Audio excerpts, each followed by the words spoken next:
Father, and of the Son, and of the Holy Spirit. Amen. Hail Mary, full of grace, the Lord is with thee. Blessed art thou among women, and blessed is the fruit of thy womb, Jesus. Holy Mary, Mother of God and our Mother, pray for us sinners, now and at the hour of our death. Amen. In the name of the Father, the Son, and the Holy Spirit. Amen. How's it going, everybody? Good to see you back. Fireside with Fathers, with Father Jeff. We haven't had Father Jeff on since before Christmas, and you sent me an email the other day, Father, when I was asking if you could come on, and you were saying a lot's actually happened since the last time we had a Fireside, which tends to happen. In my opinion, I can kind of think that not much has happened. I would be more, I don't know, just on a different level, I think, than yourself. I think you have a radar and a knowledge of certain things that maybe, I don't know, not everybody would pick up on. So it's actually, today you were saying before, it's the 10-year anniversary, is it, of Pope Francis's election. I think we both coincided actually in Rome. What do you remember about that? You were in the square as well, weren't you? I When he was. elected. We were all coming home. So we lived about 45 minutes away from St. Peter's Square. And this, from what I understand, this is typical going back to time immemorial. When the white smoke goes up, everybody stops what they're doing and you run to St. Peter's Square, right? That's the typical. So that's exactly what we did. We were all coming home from some event, which I don't remember. And it was right around 5 o'clock. We're getting home and the white smoke goes up and everybody turns around and starts going, basically getting on the Trenino, because it was a 25-minute Trenino ride into the Piazza del Popolo. And then from Piazza del Popolo, we just decided it's probably going to be faster to walk than to take the subway. So we all kind of walked at 4 times as fast as we could walk to St. Peter's Square. And then we waited there for, apparently one of the reasons that they had that Pope Francis was delayed in coming out initially to the window is that they were trying to tell Pope Emeritus Benedict who was elected. And they had to call him by a landline because he didn't have a cell phone. And in his house, the landline was in a separate room than the kitchen. And Pope Emeritus Benedict was apparently watching the election in the kitchen with the staff and everybody else. And so it took them time to kind of run around the house, whoever was answering the phone, wherever he was. It took him time to run around the house and to finally figure out that Benedict was in the kitchen, looking at the television screen, waiting to see who was going to come out as the Pope. And then he talked with Francis, and then Francis went out. So Okay. that's a behind the scenes, I guess. That is a behind the scenes. I had no idea. But I was in the square. I was standing next to an NBC reporter, and then I was next to the same reporter at the first audience of Pope Francis. And one of the things that was very interesting being in Rome those days was the contrast between how the media treated Pope Benedict from when I arrived in Rome in September of 2012 until his demission in February of 2013. So the media was just, I mean, in fact, they asked us when I first got to Rome, they asked us if some of us would be willing to go and say something in public in defense of Pope Benedict, right? Because he was just being so maligned by the media in those final days of his pontificate. And of course, it was 180 degrees the opposite with Pope Francis in those opening days. This fellow I was standing next to at the election, and then I was sitting next to him at the first audience of Pope Francis. And I just happened to be just right around that time also of the first audience. I was with a bunch of students from Columbia Journalism School. And they just had nothing but praise for Pope Francis. And this NBC guy, he wanted me to go. I didn't go on for the interview, but he was asking me to be interviewed to speak about Pope Francis. And it was kind of clear to me from the kind of questions he was asking me that he wanted to ask me questions to see if Pope Francis fit into the liberal American elite narrative, right? And it seemed to him, from certain gestures and words of Pope Francis, that the Pope did fit into the American liberal elite narrative. But that's just maybe a story for another day. So what's your experience then with the pontificate, or even living in Rome, being there kind of closer? Hey, what would you say stands out or surprises you or calls your attention?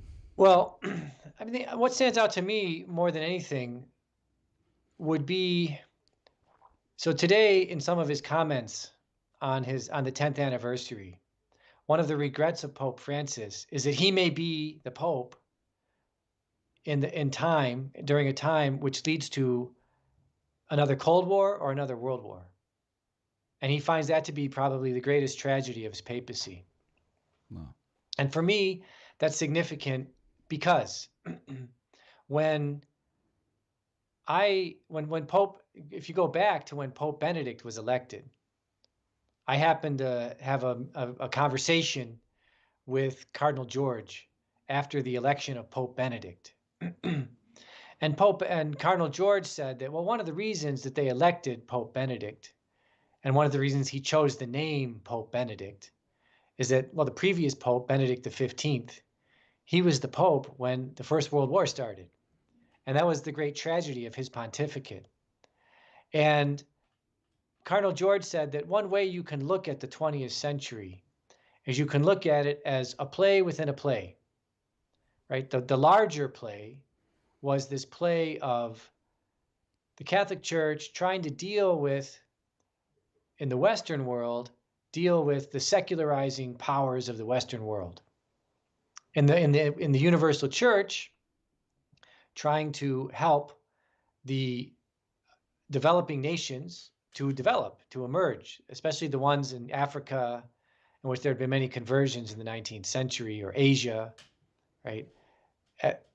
And to help these countries develop into modern, robust, constitutional democracies, for lack of a term, maybe to use it. And so you could say that Benedict XV, his papacy, was a failure. And we could go into the causes for why that failed. But I think one big failure, if you look at the diplomacy of Benedict XV, is that in many nations, in the West especially, including the United States, France, and whatnot, the leadership, the Catholic leadership of those nations, they either didn't work with Pope Benedict XV, or they worked against him in trying to establish peace.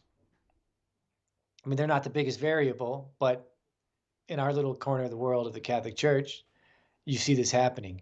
Why? Because they so badly wanted to be in league with the secular governments that were in those countries. So as war heated up, they tended to be more attentive to what the secular government was saying than they were to what the Pope was saying or what the Pope wanted, as far as diplomacy goes. So Benedict took the name Benedict in part because, well, the play within the 20th century was fascism, the conflict between fascism, communism, the materialist capitalist West, right? Which, again, according to Catholic social teaching of the late 19th century, if Western countries didn't deal with their own materialist problems, many of these papal encyclicals of the late 19th century were warning something much worse was going to happen if you don't deal with your problems that your system is causing. So obviously in the middle of the 20th century, after the Second World War, we had the Cold War, which was further part of that play within the play. And by the late 80s, the Cold War is over. And so one of the reasons that Benedict was elected is that the cardinals had a sense that, well, you have this new international situation. There's no longer a Cold War. Now we have to deal with these materialist, secularist societies in the West. And we also have to learn how to deal with the Asia, Russia, Africa, the new conditions in all of those places. And obviously, in many of those places, the Catholic Church is a minority, or Catholics are a minority. So, nonetheless, Cardinal George told me that, well, Benedict was probably elected because, well, you still have this intellectual influence coming out of Western Europe, especially Germany. And maybe someone like Benedict could deal with some of the erroneous intellectual approaches that were coming out of places like Germany, especially the German Bishops' Conference in 2008 or so, 2005, 2006.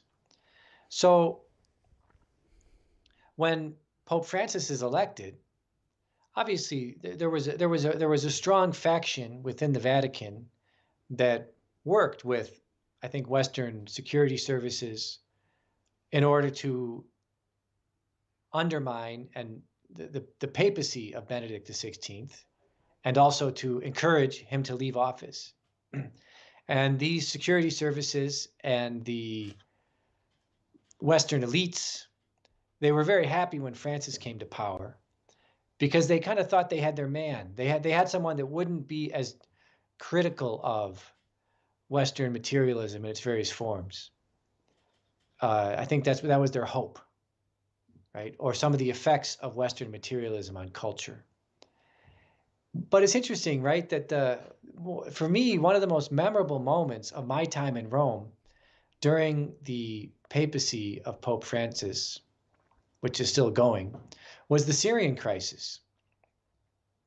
The Syrian crisis, where obviously the Syrian civil war is a war that started as a result of the 2011 Arab Spring, right? I'll never forget Hillary Clinton giving a talk during the Arab Spring and saying that, well, the conflict, or the difficulties that are starting in Egypt, right, and Egypt and Libya, these are going to be opportunities for us to undo governments all throughout the Middle East, including Syria.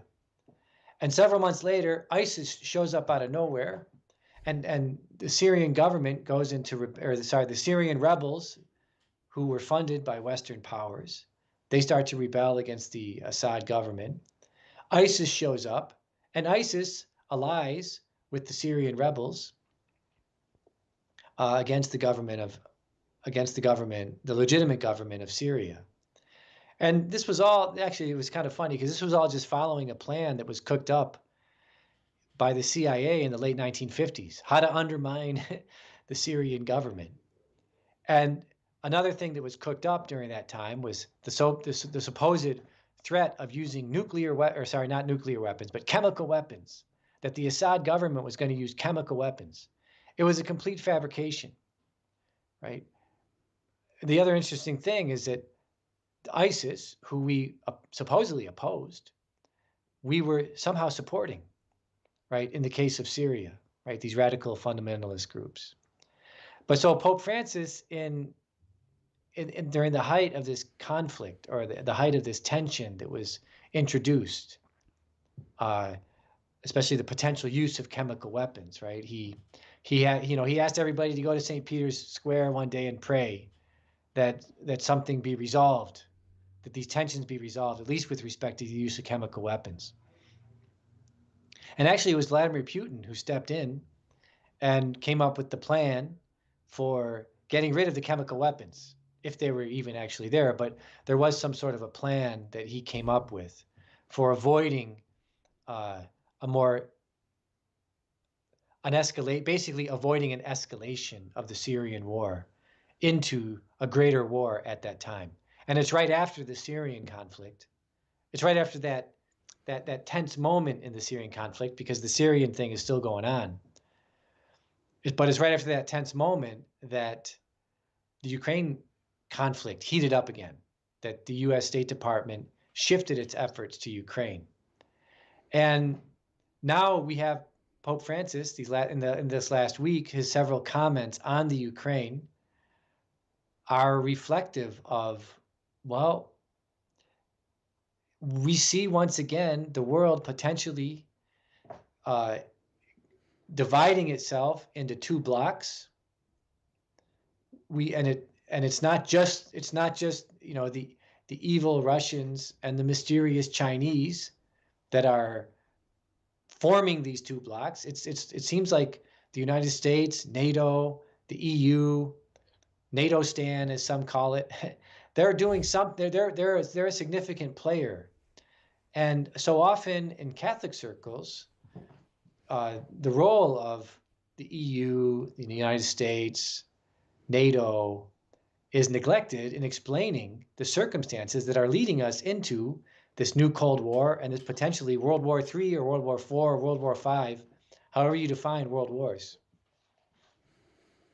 So is he worried about that? Because I mean, he's saying he doesn't want to be the Pope of World War III, and he's basically, I mean, on a couple of times he has spoken out saying, you know, like, let's just take our attention off of this is all Russia and maybe look at what's going on here with what you just mentioned there with NATO and us moving in. So it's interesting, right? Just last week I haven't seen the whole transcript of it yet, so I've only seen news articles, but he was giving an interview, I think, with the Italian newspapers, and he said the Russian Empire is involved in this war in Ukraine, and he said, but there are other empires. And when I was in Rome, I had a friend in the State Department in the Vatican who said, you know, actually during the Syrian conflict, we were talking about the Syrian conflict, and he said to me, oftentimes the Vatican, especially when it comes to things that have to do with Europe, Western Europe, the United States, the Vatican will oftentimes use an indirect language. It will never name names. I think one of the unfortunate things about Vatican diplomacy in the current special military operation is that they only really mention by name Russia, and I think that's unfortunate. But even when the Pope was giving these, he did say there's other empires involved, and he decried the sale of arms. So, but this official in the State Department said to me, so often, if you understand, they're not trying to always name names, right? But there is, if you understand the logic of what they're saying, you can point to who's responsible. And so I said to my friend in the State Department, I said, well, based on what the Pope is saying about the Syrian crisis, it's clear. If you can just logically infer from how he's talking, the United States is responsible. And so when the Pope says, we're also concerned about other empires, well, who else in the world right now is an empire, right? Who could potentially be involved in the Ukrainian crisis? The Congolese Empire? I don't think so. The Mexican Empire? I would strike them off my list. The Canadian Empire? Well, I don't know about that either. The Irish Empire? I don't think so. Well, I think there's only one country that would really fit the bill of another empire, right? So for somebody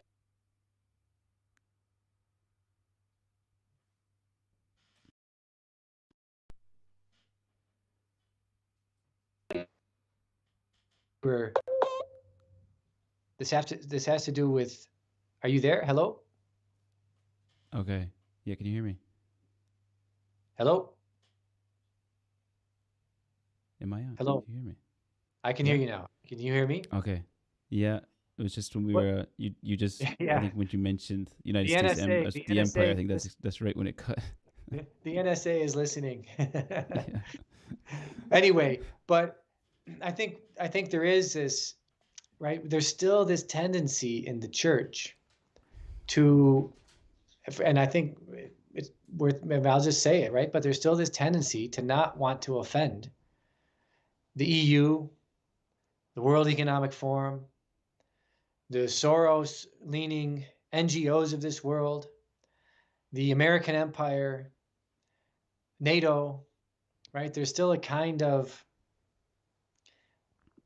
inability to want to say anything too directly about these entities and their role in the Ukraine, right? Their role in this special military operation that Russia has instigated in the Ukraine, responding to the conniving, you might say, of the NATO stan countries, for lack of a better way of denominating all of them, not just going back to 2014, but really going back to 1991.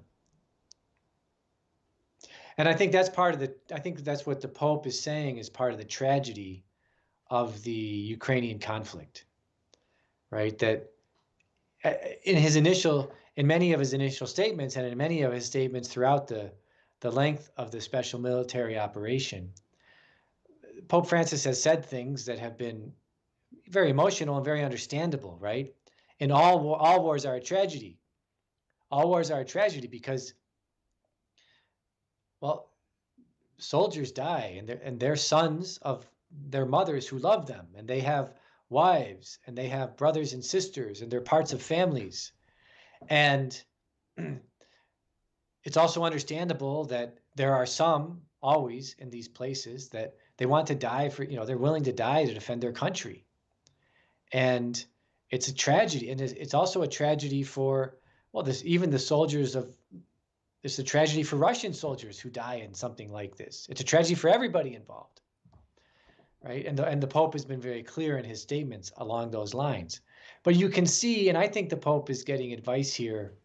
My guess would be he's getting advice from maybe people in, well, some other Catholic groups, maybe Jeffrey Sachs, a prominent American who I think has consulted with the Vatican before on macro financial policy in the world, for example. I think the Pope has been, that's why statements like there's more than one empire involved here are being made now. That I think there are people who are communicating to the Pope in various ways that this is not just a simplistic case of, as they said at Notre Dame last week, barbaric Russian aggression. Well, before we go into the Notre Dame, because that's going to be interesting as well, the talk on peace. Benedict, he passed, and he had a book that came out after his death that he wanted to come out. First of all, why did that book come out after his death? And like, how come we can't get it anymore? And what's that all about? Is like, so kind of just obviously Benedict, why did that book come out? Well, I mean, Benedict, I think ultimately is a complex character that there's always, he was primarily an academic. And even after he left the papacy, there was still more that he wanted to say, right? And so he did a few more interviews with Peter Seewald. He would write articles here and there. He engaged in various, he engaged in dialogue with various individuals throughout Europe. And I think on some level he stepped down, but he also wanted to say more. He wanted to, if he could, get the final word about some issues in this world after he had left. And so some of the things that I saw, and all I saw were some translations of the Italian done by artificial intelligence. And actually the translations aren't so bad. But one of the things he wanted to be clearer about in some of these letters is the extent to which he was trying to clean up seminaries, right? The extent to which he was trying to eliminate candidates from the seminaries who were likely candidates to be pedophiles, for example. And his efforts to try to make reform seminaries so that they would train priests who were more upstanding, who really believed in the sacraments and wanted to communicate the moral life of Christ to people and teach them how to live it. And one of the things he said in these letters is that he had the sensation that every time he said something, there was a violent opposition to it in the press, especially in Germany, where he came from. So I think that's one of the reasons he tried to publish this book. He also, in it, he also has some dialogue, a dialogue that he undertook with a rabbi in Vienna. And I think actually, I would actually say that dialogue is rather unfortunate that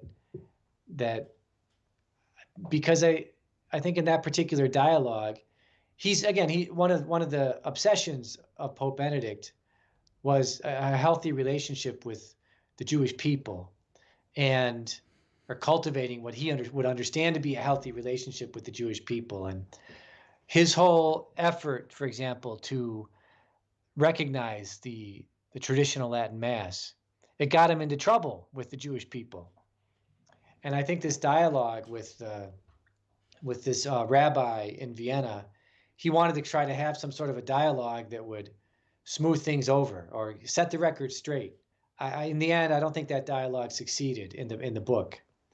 But anyway, I think the book was retracted because, well, he actually said a lot of things about like what his motives were during his papacy, and I think that just given, in Rome, I think that given in Rome that he's not the Pope anymore, we're in a different papacy. Pope Francis, we don't want something like this to overtake the pontificate of Pope Francis. I think for that reason, the people who were in charge of Pope Benedict's estate thought, well, let's pull the book out of circulation if we can, as much as possible, not sell more copies, right? Because, well, there's a different dynamic in place right now with the papacy of Pope Francis. Okay. So you can still get a hold of the book. I'm sure there's a PDF out there somewhere of it. Yeah, no, it's impossible. But it's just not going to be wide. It's just not going to be widespread. Yeah. Well, you mentioned the Notre Dame little assembly there on peace. Them talking about peace. Yeah. Where are we at right now as far as we've been mentioning the Ukraine, we've mentioned the empires. It seems like from just a Joe Schmo peasant kind of view where I am at, it just seems like things have just gone into another long, cold, I don't know, stalemate, or what's going on there? What's the story? Where are we at? Yeah, so I mentioned earlier how in the First World War, I think in particular, for example, the American bishops, they were so eager because Woodrow Wilson and his administration, they weren't anti-Catholic in the sense of persecuting the church, but they didn't think there was a place for Catholics in the world of important men. And the American bishops leading up to and during the First World War, they were really interested in how can we somehow get a foot in the door of the White House? How can we somehow have an influence among the cultural and political elite of the United States? I'm sure some of them with good intentions, right? Hoping that, right, the medicine of the gospel could be applied to these situations, to these circumstances. And at least in the studies that I've seen, Pope Benedict XV, he was actually he was very active diplomatically, trying to prevent the First World War from happening, and then also bringing it to a close, or sooner rather than later. But again, in the case of the United States, at that time, the American bishops, I think the best case that could be made for them is that they were so eager to ingratiate themselves to the administration of Woodrow Wilson that they're almost embarrassed by the efforts by Benedict XV. So they really didn't act on them. And so Notre Dame, last week, they had the symposium on war and peace, the Ukraine, nuclear deterrence. And I just read the transcripts from the symposium. I went to YouTube and read the transcripts. And I just thought, well, Notre Dame's just they say, it's one of the more important Catholic universities in this country. And so I just thought, well, probably what they're saying at their symposium, it's going to be representative of, Catholic thought on this conflict. And I have to say, I was extremely disappointed. When I read the transcripts from the symposium, I thought, this is just like the bishops. This is just like the bishops dealing with the Woodrow Wilson administration. And I also think that it's kind of instructive of what I was saying earlier about these reporters that were, so happy when Pope Francis was elected by his rhetoric. And what I mean by this is the following. In the transcript for the symposium, and again, I just quickly read a YouTube transcript, right?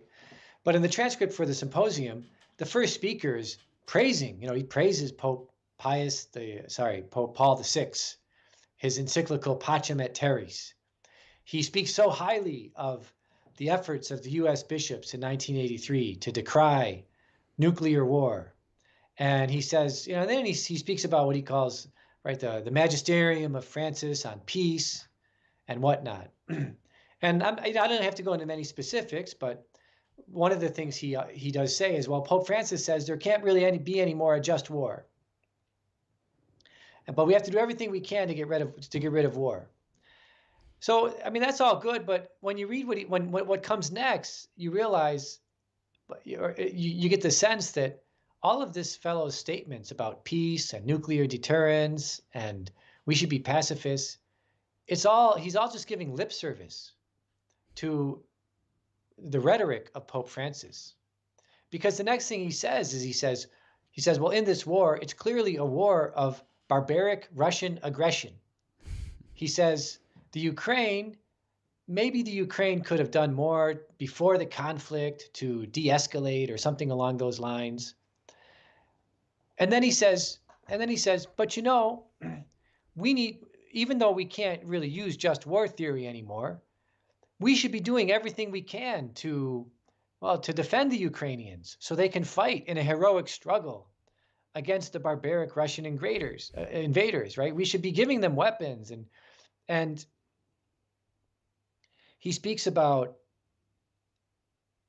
right, that Russia's, I'm just looking at some of the notes here. Russia has the goal of dismembering the Ukrainian homeland, and this justifies a military response.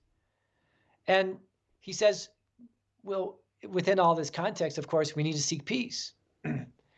And when I was reading this transcript, I thought, this is an important person, and it's like he's reading State Department, from the American State Department talking points. He has no, like, for example, back last April, the Ukrainians and the Russians were having negotiations for seeking peace. This was after the special military operation had started. And they had a working outline for what could become eventually a truce. And right as they were about to announce this, again, the UK government, the American government, they basically stepped in and they said, nope, no peace is possible, right? Sorry, right? And they basically, after that point, they began to fund the Ukraine even more and give them supposedly, wonder weapons that would bring an end to the conflict, or make the Russians suffer a lot in this conflict.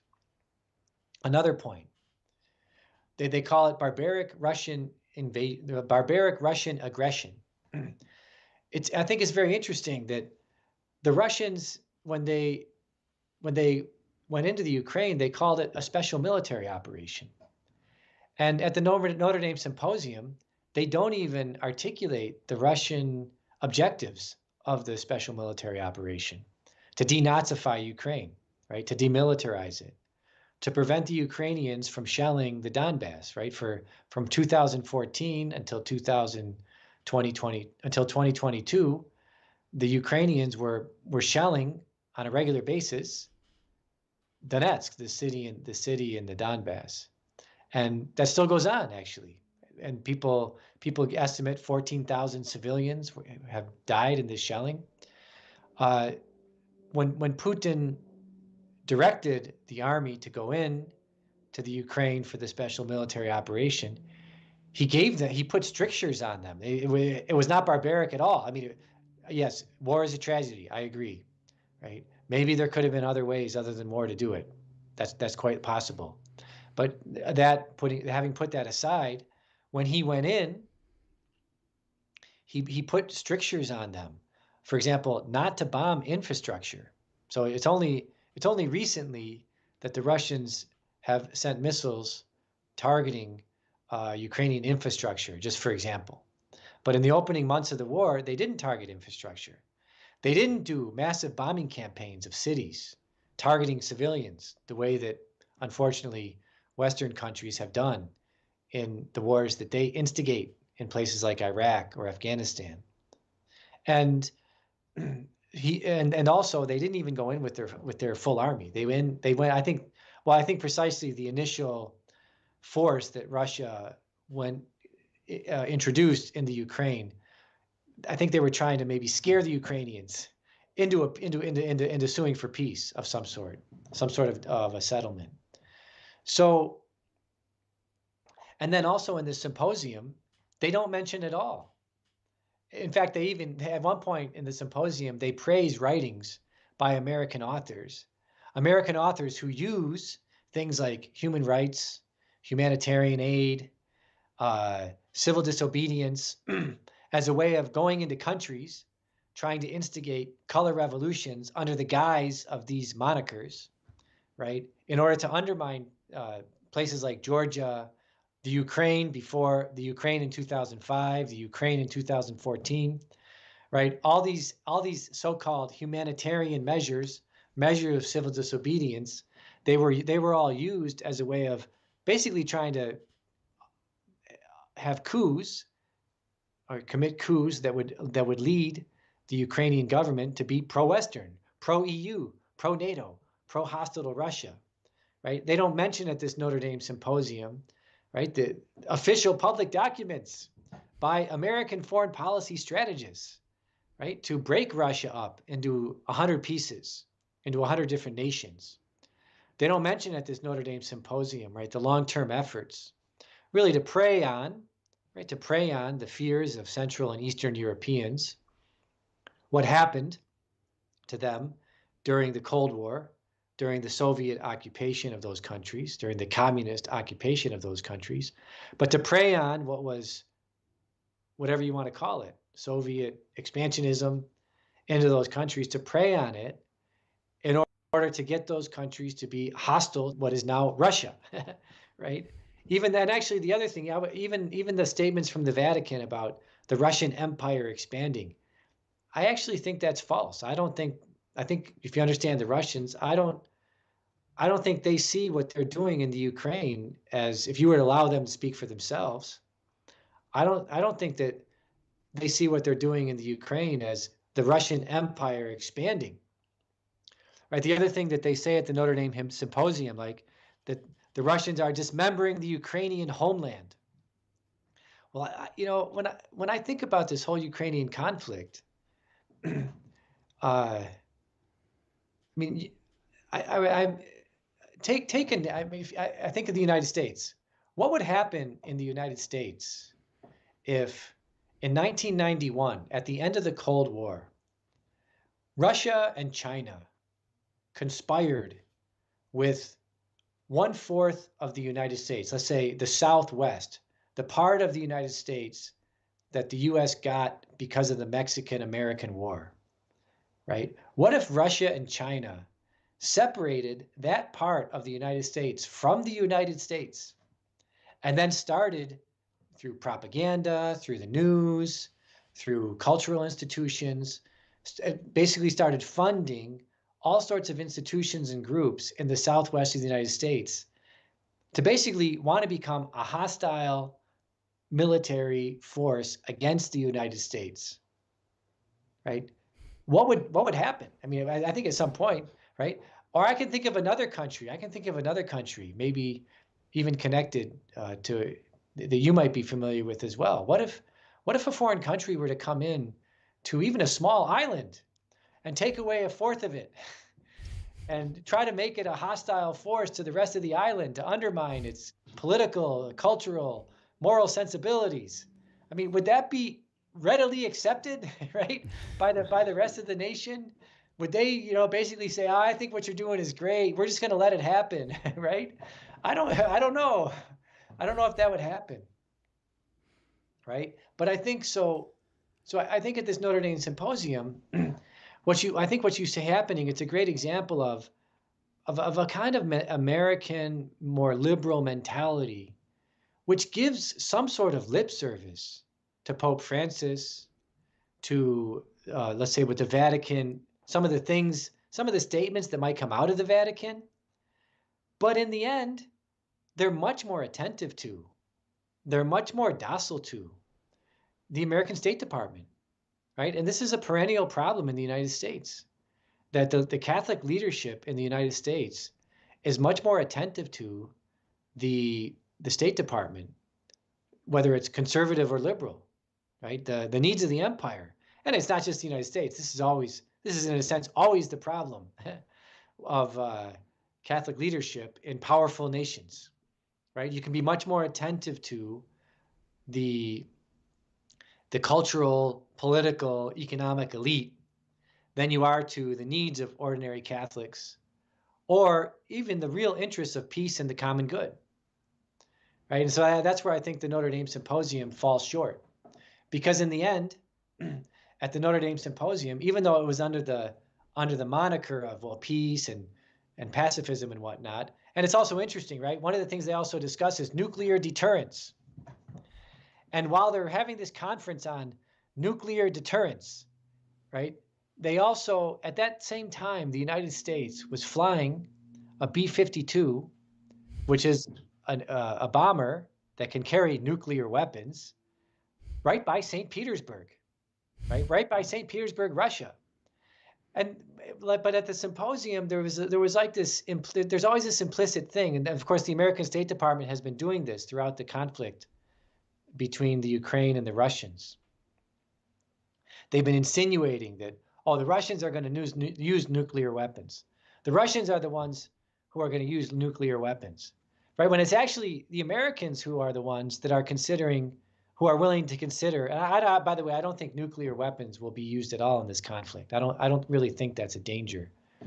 So something else is going on here, but it's actually the U.S. that is much more seriously considering using nuclear weapons as offensive weapons than the Russians, right? In this conflict, and so it's just I just found it ironic. I'm not saying that the people at Notre Dame knew that the Americans were flying B-52 bombers, which can use nuclear weapons, right next to St. Petersburg during the conference. I think there's the plane route. There's the plane route, right? And by the way, this has not happened. This didn't happen, not in this way, I don't think. I guess we'd have to ask. I know someone that I could probably ask about this, but I think it's a question. Would B-52s fly routes like this during the Cold War, from 52, from in the 50s, 60s, and 70s? My guess would be that they did not, that they could not, right? Because they couldn't fly over the Baltics probably during that time, right? But certainly this has not happened in the last 30 years. And so this is significant. And I think one of the dangerous, and this is why Pope Francis is probably so concerned about his time, the time that his papacy, is that this is a sign that because of the conflict in the Ukraine, another aspect of the conflict in the Ukraine that's happened in these last 3 or 4 weeks is the Seymour Hersh Nord Stream pipeline article. Yeah, I was going to And the ask you about response that. that we've seen, and the response that we've seen in the West to it, or the lack of response that we've seen in the West to it. But I think one of the effects of blowing up, so back earlier on in the conflict, right, in a press conference, the president of the United States was asked, like, how gas would no longer be sent to Germany, to Western Europe. And he said, don't worry, right, the pipeline will be decimated. And when the Nord Stream pipeline was blown up, again, I know some people who know some people who know about like what countries have the military capacity to blow up pipelines in the deep sea like this. And well, way back then, we may even have talked about it on the show here, but it was pretty clear way back when that it would have to be like the United States or the UK, and maybe along with some Scandinavian countries, Norway, as it turns out, right, were involved in blowing up the pipeline. And what blowing up the pipeline did is it basically prevents Russia from selling its gas to Western Germany, or to Germany, sorry. It basically prevents any kind of economic it makes harder any kind of economic collaboration between Russia and German industry. German industry needs this gas, right, for all sorts of reasons. at the time that the Nord Stream pipeline was blown up, there were all sorts of propaganda pieces put out there. Russia blew up her own pipeline, things along those lines.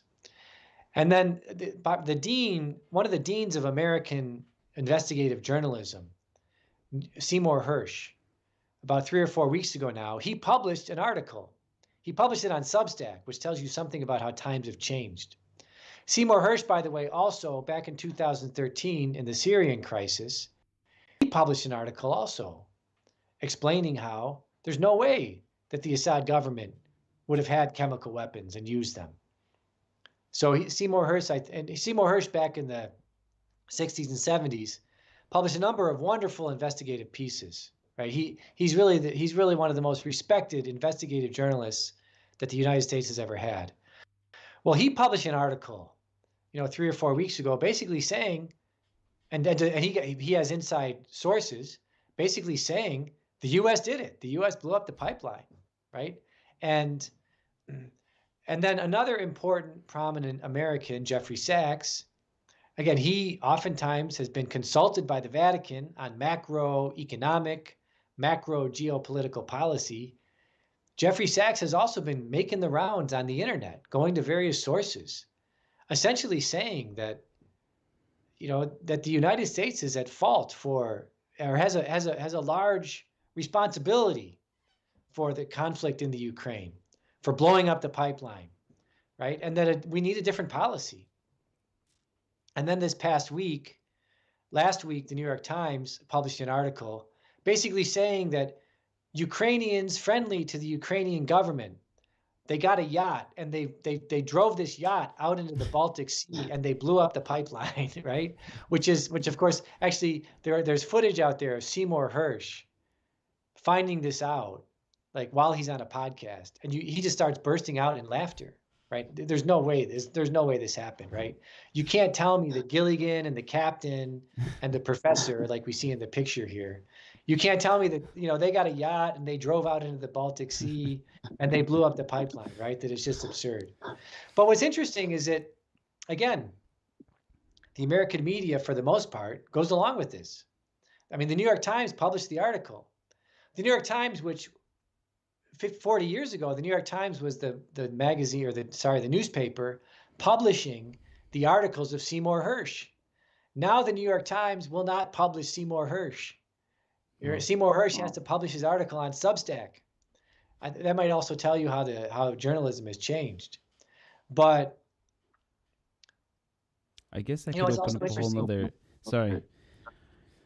It made me wonder because like I've been on the tiny island for about over 5 years, and I'm kind of a bit out of the pulse on the States, but it's kind of coming to it seems like things are coming to a head, even when it comes to, far right, far left. You were sending some stuff to me ways back that even like the Daily Wire is like, looks like even big tech's gotten in there and gotten them. So it's almost like, as far as propaganda goes and like voices and like who are people listening to, it seems like it's really getting crazy over there. It's just the propaganda. Well, it's interesting. The most recent polls say now that 80% of Americans do not get their news from the mainstream sources, right? The zeitgeist is changing, and people sense that, well, okay, a change is in the air. And again, at places like the symposium at Notre Dame, they're not reading the wind properly, right? They're not, and there's probably all sorts of reasons for that. Intellectuals can be very insular at times. So can anybody in leadership positions. I think the other thing that's interesting is that, right, you do see. Last week, Robert Kennedy Jr. announced that he might be willing to consider running for president. Now, that's interesting because he's actually if he does run for president, there's going to be like 5 or 6 major issues that he'll probably adopt a very similar policy, similar policy statements as Donald Trump. Kennedy might get a lot of people that voted for Trump to vote for him. Right, even though he's of quite a different party, you might say. But I think what that shows you is that the population at this point is it's not fine. How can we put this politely? Because we're online, right? But it doesn't find leadership to be trustworthy, right? One of the essential aspects of leadership is that to some degree, I remember Putin when at one point when he was speaking about dealing with an American leader, not our current leader, but a previous leader. He said something to the effect of, I understand that, right, that political leaders to some degree, right, we have to shade the truth here and there. We have to, there's always an element of dissimulation that's going on, right? But what I see happening with some Western leaders and American leaders is that they just tell outright lies, right? They tell you one thing and then you cannot trust in the next moment that what they said is true. And I think what we're seeing now in the United States is that some people even are calling the United States the empire of lies. Time and again in international relations, our leadership is just outright lying. And they're saying one thing and doing another. And so this is causing, I think, the people, right? It's interesting. People initially do have a kind of trust. They do trust their leaders, but you can only burn them so long, and then you burn them so long, and they're just not going to find the traditional organs of trustworthy information to be trustworthy anymore. They're going to look elsewhere, right? Why? Because, well, the trust has somehow been broken, right? And I think it's important for we priests to understand that, right? That we have to say what we think is true for the good of the souls of the people, right? We have to try to act on our best understanding of the circumstances. And so, for example, like at the Notre Dame Symposium, right? I think one of the things that the statements that were said there, they show a real lack of the true understanding of the circumstances. If you're going to be engaged in moral thinking, right? Yes, you have to speak about the actions that are done, right? Whether a country invades or not, what weapons are used or not, are you bombing civilians or not, those actual actions. But you also have to speak about those actions in the context of circumstances. And if you're not accurately describing the circumstances, well, then your moral evaluations are going to be deficient in serious ways. And that's why people like Robert Kennedy are saying, I think I might run for president. Right? And I think if Kennedy were to run, it would be really interesting as far as forming the conscience. How do we form the conscience of voters? Because Kennedy is someone who is against the deep state. He's against big pharma. He's against taking jabs. He's against the way that the finance has manipulated the big finance he's against big tech and their censorship. And actually, it's interesting. I know many Catholics. I have a former student who's involved. He's a medical ethicist. He got fired from his post at medical ethics because he wouldn't take a jab, right? But he's actually involved in some cases with Kennedy right now. And so you have this situation where you have groups of people in Germany right now.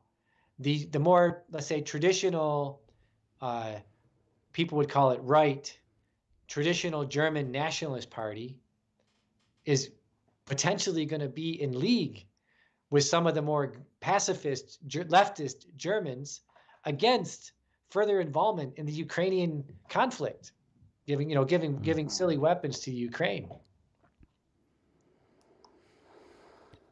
Well, that's it. At the end of the day, like, the truth has to prevail, and I mean, people listening as well. Like, this is always enriching, and it's always a good insight. The angles that you have in the background is always like, at least I always get something out of it and learn as well. That could even be something, a Kickstarter for the next talk we have is, Kennedy's approach to taking on these big issues. That would actually be very interesting. He'd get my vote. We have 5 brothers in the community, 5 Americans, and it was only my vote that actually made it the last election to Florida. All the other ones were just lost. So But anyways, it's just you never know like how to. We'll do it though. We'll keep going. We'll keep voting. But on that, maybe Father Jeff, we can maybe end with a last note there. Maybe you can kind of wrap, and then with your blessing, and hopefully we'll have you on. And as all people listening as well, as your comments or whatever you guys think would be interesting or questions, definitely send them in, and hopefully we'll get that on the next one. So we should do it. We should do a show that's a Q&A. that would be a good one. I actually think we could. I think we could just do a Q&A, which would be people's questions and then my questions as well, because I always have a good load of them I usually ask before we go on. But that actually would be a good one. If you're fine with it, I'm fine with it. If you're comfortable, I'm good. I think it works great usually. All right, perfect. Then we'll sign up for a Q&A maybe for the next one. And so guys, get your questions in there, and hopefully, please God, we'll get that on the next one. So Father Jeff, you want to give us a blessing, and hopefully we'll see you on the next one. All right. May the Lord be in your heart and on your lips. In the name of the Father, and of the Son, and of the Holy Spirit. Go in peace. And blessed are the peacemakers. Let's never forget that. Blessed are the peacemakers. That's it.